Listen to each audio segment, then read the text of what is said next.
In this video, I'll show you how to encrypt your data on your Mac using FileVault.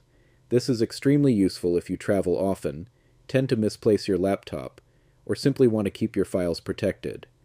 First, click on the Apple logo in the top left corner of your screen.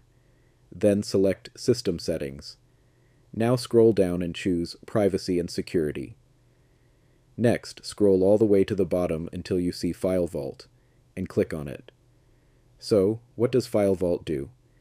It encrypts your entire hard drive using 128-bit or 256-bit encryption, making your data unreadable without your password, and if you usually log in with Touch ID, there's a good chance you might not remember that password, so pay attention to this part.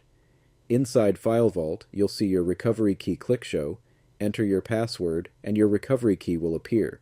Make sure to save it somewhere safe, write it down, store it in a password manager, or take a secure photo. Without this key, you won't be able to recover your data. This is one of the best anti-theft protections built into Mac OS. If this video helped you, don't forget to like, comment, and subscribe to the channel.